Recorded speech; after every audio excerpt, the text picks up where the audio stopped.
The purpose of this lecture is to address the Catholic Reformation, also known as the Counter-Reformation, as you have seen in Chapter 20 of your textbook. I'm going to look at the event itself as a historical event, as well as take a look at a couple of key figures and their contributions.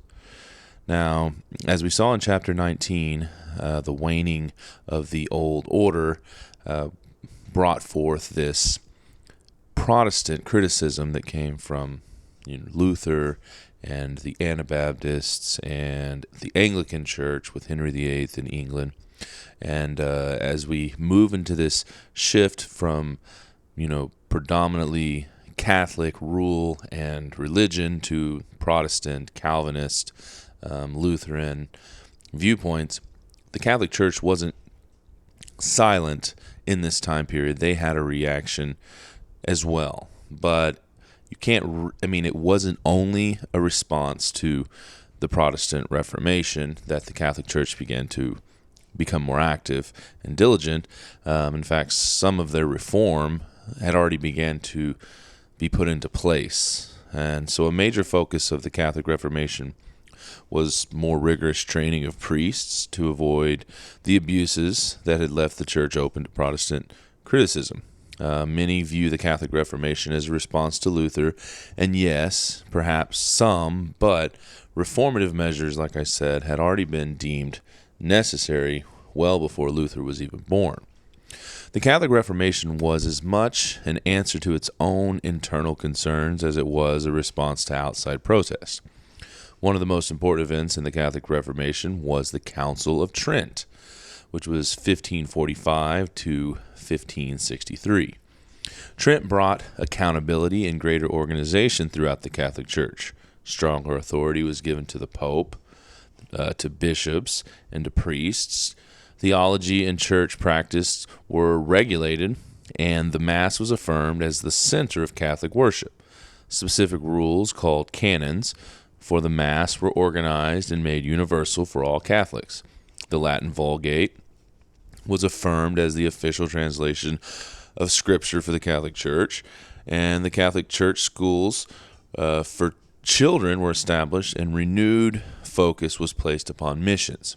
Catholics were among the first to send missionaries to Latin America, Asia, India, and Africa. In fact, the missionary efforts of the Catholic Church in Asia is a pretty fascinating topic. In fact, there is a Japanese Catholic author by the name of Shishaku Endo, and he wrote a text called Silence. And it's an interesting novel. Deals with the Jesuits who went to Japan, suffered persecution. It's a historical event, but he creates this novel around this historical event.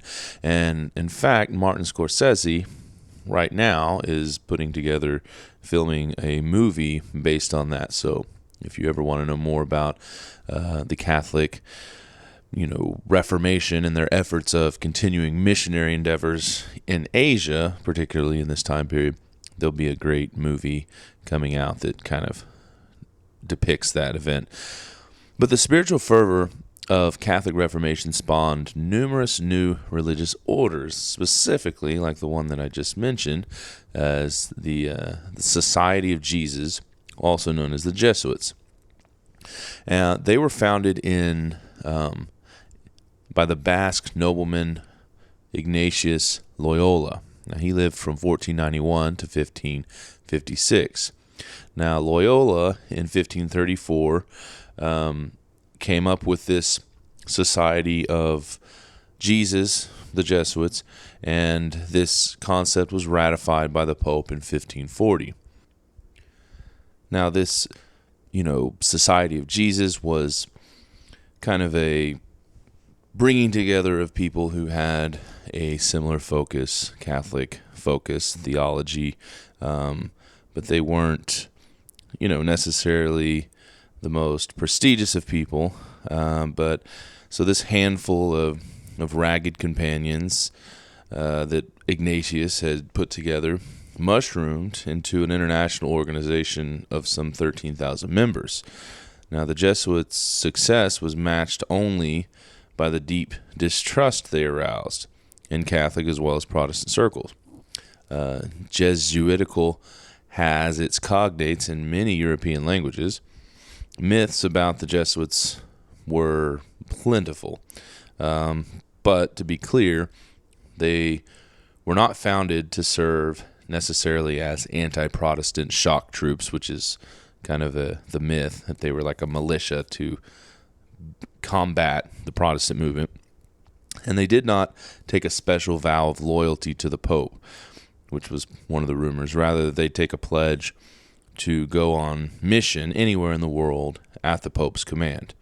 Their original vocation, and for long their forte, was education. In fact, many Jesuit schools to this day exist.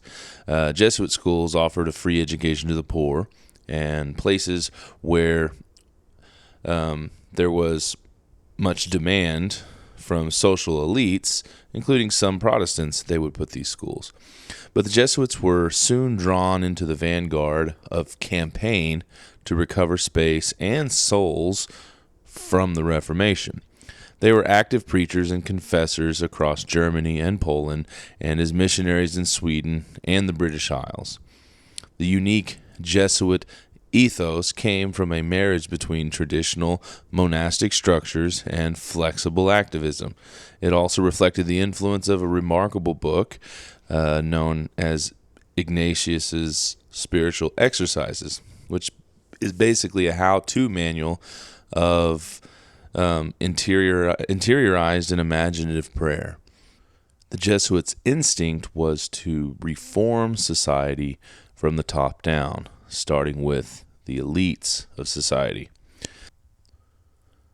Although other religious orders had teachers, learned members, and even ran schools, the Jesuits were unique not only because of the scale of their enterprise, but also in the methods they used. Their teaching was systematic, balancing content with structure. Humanist emphasis on rhetoric and the importance of the active life was matched with emphasis on scholastic rigor and progression, according to which pupils were not permitted to move up a grade until they had satisfied their teachers that they had reached the required level of proficiency. Central to the pedagogic method was repetition and competition. To this end, classes were broken down into groups of 10, each of which were led by a responsible pupil who took the pupils through their paces by means of competitive games while the teacher marked homework. Corporal punishment was only used as a last resort and was never inflicted by the teacher, but by an outsider especially appointed for that purpose. All this was set out in great detail in the Method or Plan of Studies, the Ratio Studiorum, 1599, a document which may be considered the Magna Carta of European high school education for centuries. But back to Loyola. Ignatius of Loyola was born in 1491 in Guipuzcoa, part of the Basque Country of the Spanish side of the Pyrenees Mountains. A vain and worldly young soldier who loved courtly romance and a life of adventure, he suffered a traumatic wound at the Battle of Pamplona in 1521, and while recuperating, turned his mind to religion. For the next 2 decades, he wandered penniless through Europe, made a pilgrimage to Jerusalem, studied for the priesthood in Paris, and spread his spiritual example to a growing number of followers. His spiritual exercises text contained methods of prayers and religious self-discipline, and it became the handbook of the Jesuit order. While his frequent visions of Jesus and the Virgin Mary enhanced his reputation for saintliness. The order, which he founded in 1540, spread throughout Europe, gained great political and religious influence, and became the intellectual powerhouse of Counter-Reformation Catholicism. Ignatio was a mystic that loved God with a rare intensity, including a love for the saints.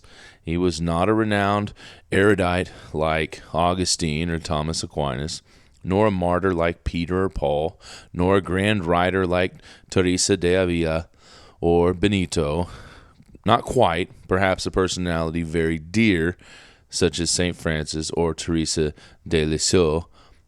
But he loved God, and he loved the world, and these two things he did quite well, and he went down in history for it.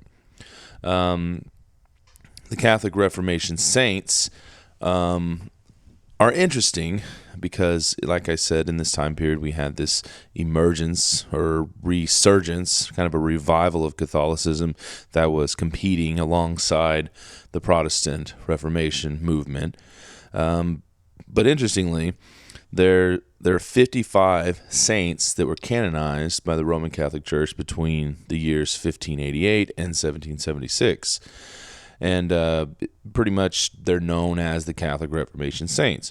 This period of relatively frequent canonizations was both preceded and followed by lengthy periods in which no candidates were elevated to sainthood.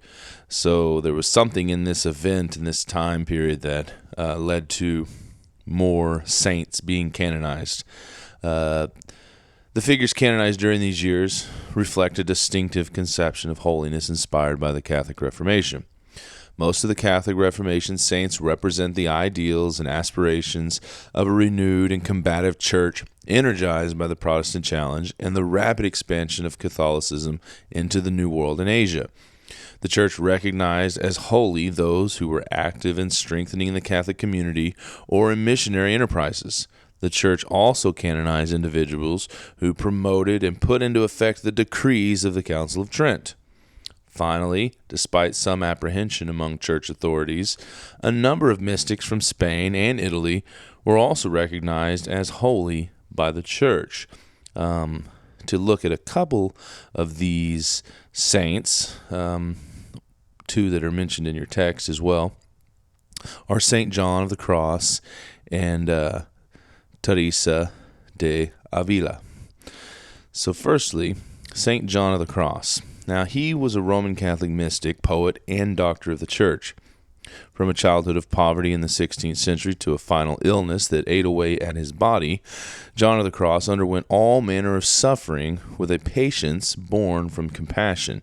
He's renowned for his poetry, which describes the dark night of the soul, if you've ever heard that, that's where it comes from, and the soul's mystical union with God. John was born in 1542 near Avila, Spain. Through the generosity of people who recognized his gift, the boy was able to attend primary school and the Jesuit school at Medina, and the following year he entered the University of Salamanca for a 3-year course in the arts, followed by a year's discourse in theology.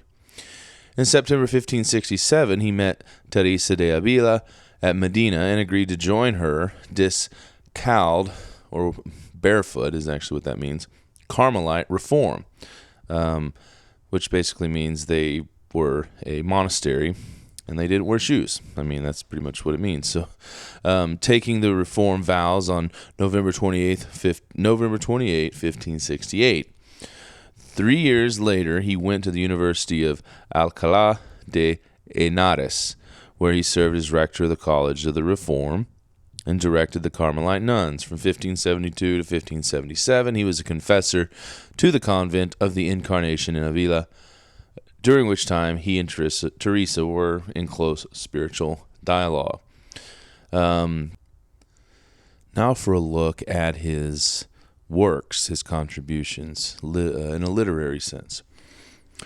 Now, the work of St. John consists of poetry and mystical commentaries that he wrote on some of his own poems, which is interesting. But best known are the spiritual canticle, the living flame of love, the dark night of the soul, and Ascent of Mount Carmel. The last two works comment on the same poem. It's not easy to define the nature of those commentaries since they are at once didactic, intending to teach something, and in kind of a scholastic way, which is obscure and symbolic.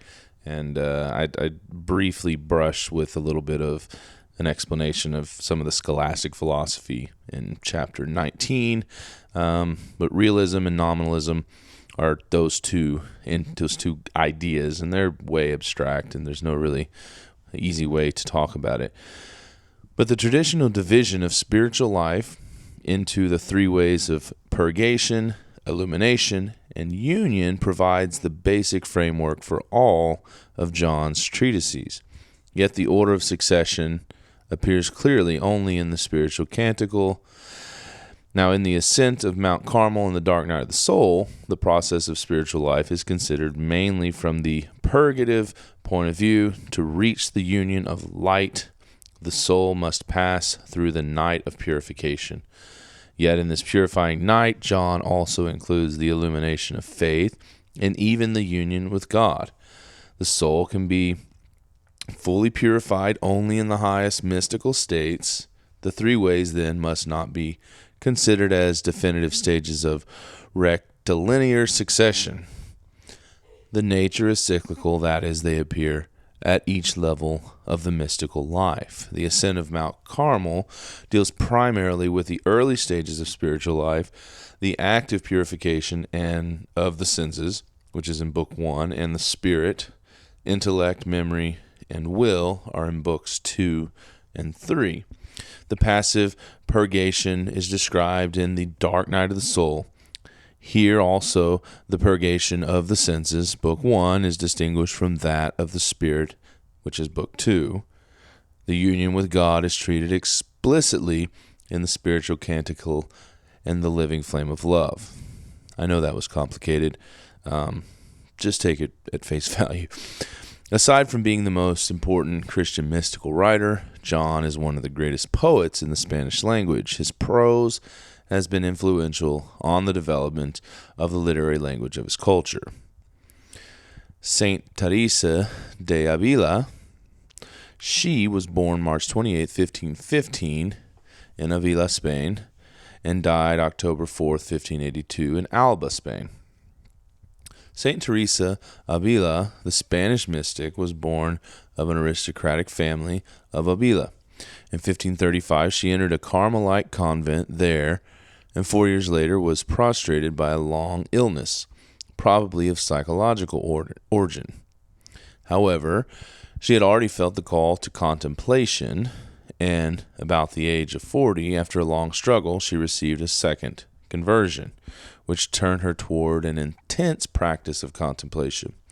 Contemplative prayer, just as kind of an explanatory thing, is it's kind of a form of meditation prayer where you're, it's kind of a visualization process of prayer where it often ends in some kinds of open visions and things like that, which hence why we're talking about them as mystics. Now, her order was relatively lax in its rules, and she felt impelled to begin a reform. In 1562, a reformed convent was established in Avila under her direction. After 5 years, despite ill health and official opposition, she began energetically to spread the reform to other parts of Spain. She died in 1582 after a 3-year illness. Her main works were her life, 1562 to 1565, The Way of Perfection, 1565, and The Interior Castle, 1577. The first is a full account of her inner experiences, and the last gives a more systematic description of the contemplative life. Her account of the stages of mysticism in the life uses the analogy of watering a garden by various means. Once the weeds have been uprooted, irrigation is needed. Those who bring the water from a well are compared to beginners in prayer and meditation. It is a laborious activity involving the taming of the senses so that they are no longer distracting. The second stage of meditation is reached with the prayer of quiet. This is compared to irrigating the garden by a water wheel. The third mode of watering is by a running brook. This corresponds to a state of contemplation in which effort is no longer needed, as if the work were done by the Lord. It is, according to St. Teresa, a celestial frenzy in which the faculties of sense perception no longer function. The soul no longer wishes to live in the world, but solely in union with God. The intellect is worth nothing, for ordinary modes of understanding are considered irrelevant and nonsensical. In the fourth stage, which is compared to a shower falling on the garden, the soul is totally passive and receptive, all its faculties somehow united with God. The soul cannot properly understand what is occurring, but afterward it is certain that there has been a union with God. Like I said, hence mystics. Okay. In the interior castle, St. Teresa supplements her earlier account comparing the contemplative life to entering a castle or palace in which there are many rooms. They are arranged concentrically in 6 rings of rooms or mansions, round an inner chamber where the king lives. To enter this castle, prayer is needed.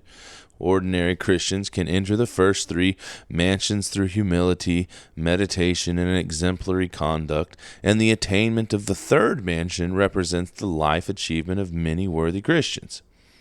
But more remains in the spiritual life than such a virtuous existence. The 4th mansion corresponds to the 2nd water of St. Teresa's earlier simile.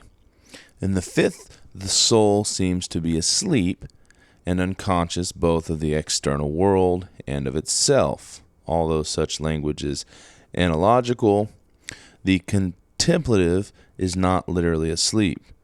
The soul is illuminated in this state by God. The 6th mansion is like a couple's first sight of one another at a betrothal. Finally, the soul enters the Holy of Holies. It seems as if this place is dark because of the overpowering strength of the divine light. Here the soul has a direct vision of God, like the beatific vision to be enjoyed hereafter in heaven. Throughout these descriptions, St. Teresa makes frequent use of the imagery of love and of marriage. The distinction between the betrothal and the marriage is found also in the writings of St. John of the Cross, a friend and follower of St. Teresa. The detail and sensitivity of St. Teresa's autobiographical reports have given her a special importance in the history of mysticism. Some of her life and works continued would be to note that Teresa came to her career as a religious reformer relatively late in life, as we mentioned. She joined the Carmelite convent of the Incarnation just outside of Avila in 1535 and took her vows in 1536 as Teresa of Jesus. In the book of her life, 1562 to 1565, she wrote that she withheld her wholehearted consent to the vocation until 1556, when she had 2 spiritual experiences that definitively turned her away from secular life. For these 20 years of irresolution, during which she suffered serious illnesses and experienced frightening visions that some confessors attributed to the devil, Teresa blamed the mitigated and relaxed rule of the Carmelite convents, which among other liberties permitted nuns to come and go freely and to receive unlimited visitors. In condemning such lapses in monastic enclosure, Teresa participated in 16th century movements to reform the Roman Catholic Church from within, or the Counter-Reformation. In 1560, Philip II, who ruled from 1556 to 1598, called on Spanish monasteries to contribute to his war against the Protestant Reformation by intensifying religious discipline. On August 24th, 1562, a house in Avila was consecrated as the convent of St. Joseph. Under a constitution, Teresa based on the 1247 formulation of Carmelite rule requiring strict asceticism and complete poverty. For the austere dress, Teresa designed habits of coarse fabrics and straw sandals. Initiates were labeled discalced, barefoot Carmelites. The new convent faced immediate threats to its existence. Some church officials considered that Teresa, known to practice a spirituality based on contemplation, might lead her nuns to abandon vocal prayer for mental prayer, which threatened both ecclesiastical authority and ecclesiastical income. Municipal officials of Avila brought a lawsuit that was probably motivated by concern that a convent without an endowment could become dependent on civic financial resources. Teresa's project of religious reform brought her allies as well as enemies in the church, monastic orders, and aristocracy. Giovanna Battista Rossi, 1507 to 1578, the Carmelite prior general rule from Rome, found St. Joseph so impressive on his 1567 supervisory visit that he gave Teresa permission to found monasteries throughout Spain, and with the explicit exception of Andalusia. Having secured this credential, Teresa began her travels around Spain in horse-drawn wagons. She eventually founded 15 convents and monasteries herself, and authorized other discalced Carmelites to found 2 more. Teresa garnered much of her financial support and numerous recruits from converso families, who found most monastic orders, including the Carmelites, after 1566 closed to them. In case you don't know, conversos are forced conversions of Jews. And so Teresa was actually the granddaughter of Jewish conversos. So she had Jewish blood.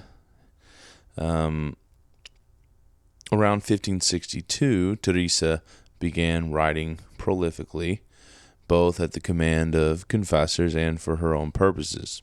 First, the autobiographical book of her life was composed 1562 to 1565 and published in 1588, followed by the devotional instruction in Way of Perfection, composed 1566 to 1569 and published in 1588. Description of her mystical experiences in the interior castle, as we mentioned, were composed 1577, published in 1588. A chronicle of the origins of the discalced Carmelites in the Foundations, composed in 1582, published in 1610, and several short works and numerous letters. Teresa probably would be remembered only as a charismatic reformer, but for reports that her body, when exhumed 9 months after her death, had not deteriorated, stories of other miracles began to accumulate as well, and in 1591, the Bishop of Salamanca initiated the process that in 1622 made her a saint. In 1970, she became the first female doctor of the Church. And so there we have a look at the Catholic Reformation, also known as the Counter-Reformation, and a little bit of a close look at the Jesuits and Ignatius Loyola, as well as the Catholic Reformation saints, St. John of the Cross, his works, and St. Teresa de Avila and her life and works. And that brings this lecture to a close.